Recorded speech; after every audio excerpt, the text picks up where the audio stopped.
investigative report by the Daily Beast finds that the Department of Homeland Security is actually disbanding a group of intelligence analysts who focus on domestic terrorism here in the United States.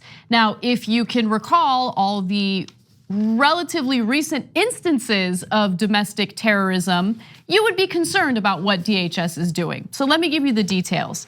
One former intelligence official says it's especially problematic given the growth in right-wing extremism and domestic terrorism we are seeing in the United States and abroad.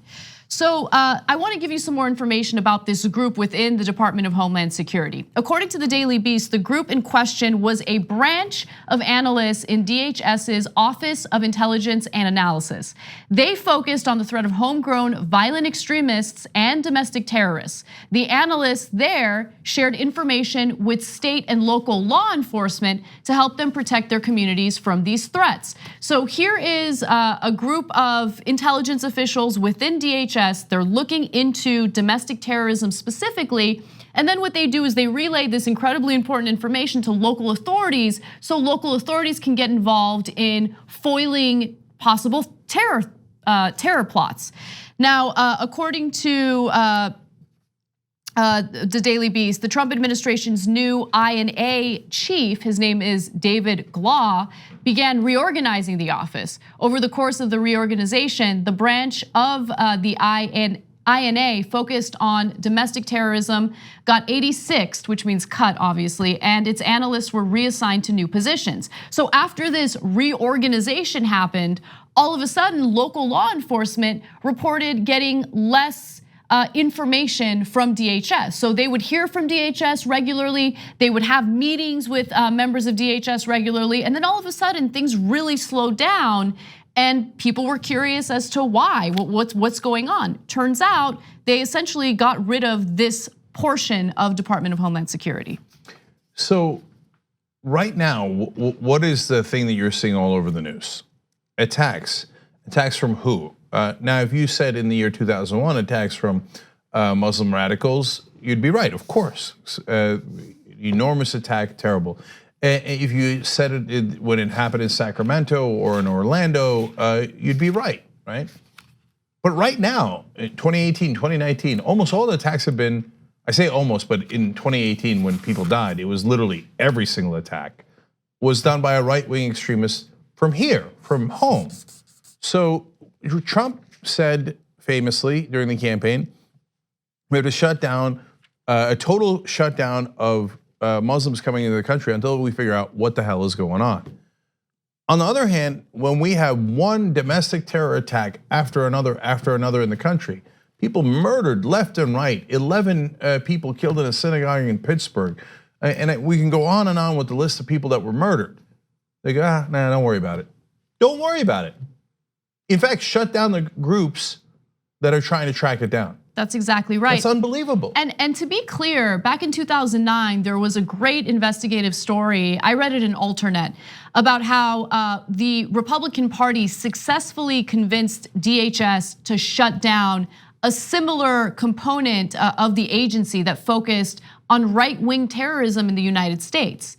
And so we've seen this growth of right-wing terrorism in the United States, and you might be wondering why. Is it just solely related to Trump? I think Trump has definitely emboldened some of these people, but more importantly, the government agencies that had been investigating and looking into these threats were no longer employed by the agency, or that component of the agency was disbanded. So this did happen under the Obama administration, and we were very critical of Obama for allowing that to happen. That was an important component of the Department of Homeland Security. In fact, Tommy Vitor was recently on the program. He's on Pod Save America, and but he was a guest host here for a day, and we talked about this issue, and he said, yeah, that was one of the mistakes of the Obama administration, which he was a part of. And he said, there was a ton of pressure to shut down that part of the Department of Homeland Security, and they should not have given into that pressure. And so I was very happy to hear him say that,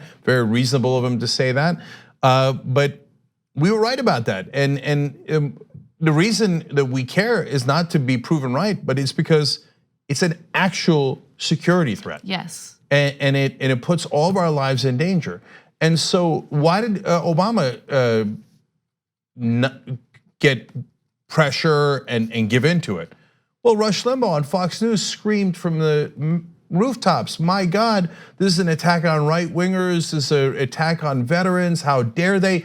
Don't name the threat. Whatever you do not name the threat. If the threat is Muslim, you must call it Muslim. You must call it Muslim. But if the threat is right-wing, you cannot call it right-wing. In fact, you're not even allowed to investigate it. And it was incredibly weak of Obama to give into that. Remember, the Obama administration did not write that report. The Bush administration did. The Bush administration said this is a real growing threat. You must do something about it. Obama gets into office, he gets yelled at, he powers down. Trump gets into office, goes, what do you mean? That's my base. Powers down even further. Yes. So now we got nobody that's manning the store. And remember what Trump said during the convention?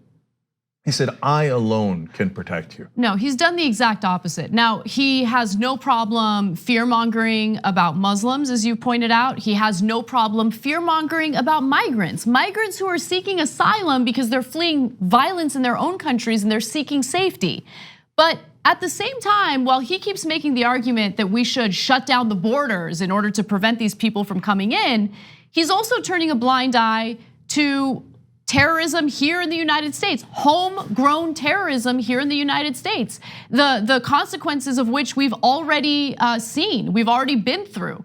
And so, look, I'm gonna give you some facts and figures about domestic terrorism in just a second, but I do wanna give you a statement from a senior DHS official.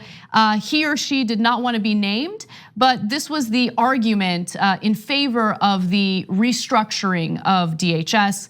We just restructured things to be more responsive to the I&A customers within DHS and in local communities while reducing overlap with what the FBI does. We actually believe we are far more effective now.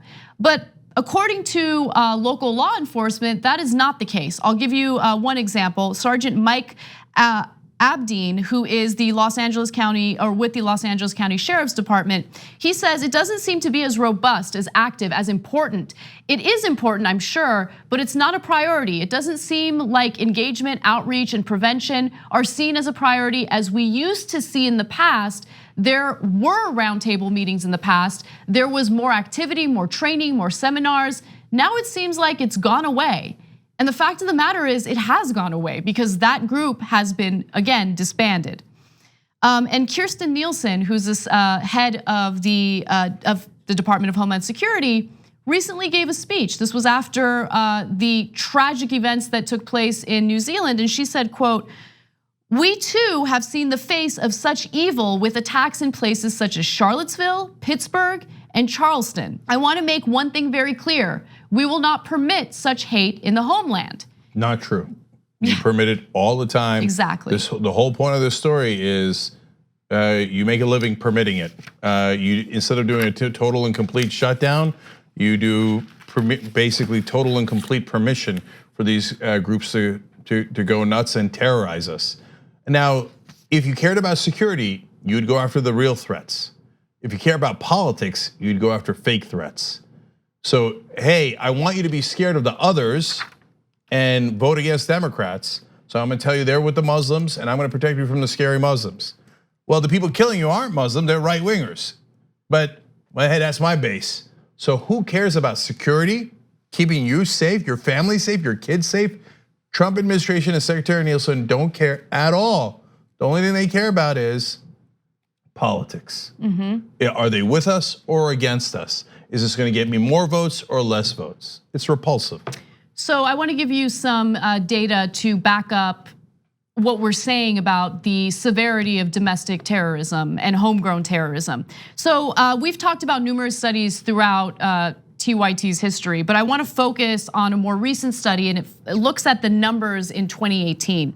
So this was published in the New York Times. Domestic terrorism is still a greater threat than Islamic extremism, and we're talking about here in the United States, clearly. According to FBI data, 150 Americans were arrested for planning to engage in acts of domestic terrorism in 2017, compared to 110 international suspects. In 2018, the ratio was 120 to 100. Okay. Of the 263 acts of domestic terrorism that occurred between 2010 and the end of 2017, 92, around a third, were committed by Americans on the far right.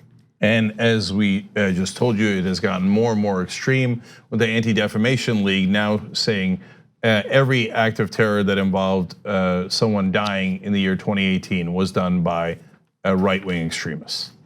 So, and meanwhile, no one's guarding the us, basically. And look, one more thing for me. Imagine if Hillary Clinton had won and she basically powered down the part of the Department of Homeland Security that was looking into Muslim extremists.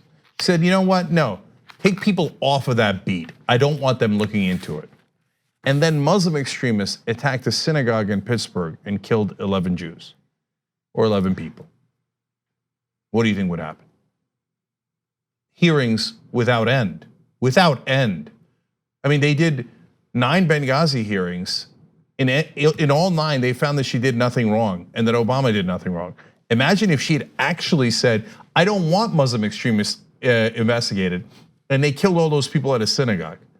And I would agree. I would say you should hold hearings on that. That's outrageous. Why would you do that? Why would you power down any part that is looking into actual extremists, right?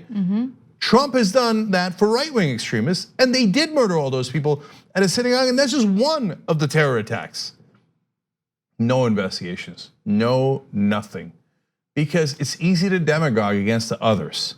But when the threat is inside the country and it involves a branch, especially of the right wing, which it does victimology much more than anyone else, cries more than anyone else, pressures the media more than anyone else, then all of a sudden, who cares about the threat? Who cares if your family gets murdered? Because Rush Limbaugh on Fox News Channel will cry, and we can't have them crying. I mean, if you're a right winger, you should say, of course I want you to look into extremists. I'm not one of them. I don't want to be associated with them. Yeah, right? an extremist, period, right? Exactly. Regardless of what their ideology is or what stems their extremist tendencies or their desires to carry out terrorist activities, I don't care what the ideology is. What I care about is that we have a government agency that's tasked with Homeland Security actually protecting the homeland, and that's not what they're doing right now. If you said to me, investigate random mosques in America, I would say no. If you said to me, investigate random churches where right-wingers get together in America, I would say no. If you said to me, we have a group of extremists who are Muslims who are talking about taking down the government or attacking a synagogue or attacking a church, I would say yes, yes, investigate them. Or we have a group of right-wing extremists who are talking about taking down the government or attacking a synagogue or attacking a church. I would say yes, investigate them. But our government has decided that it does not care to protect us if it is politically inconvenient. Like what you see? Click the subscribe button below and don't forget to ring the bell to never miss another video from the Young Turks.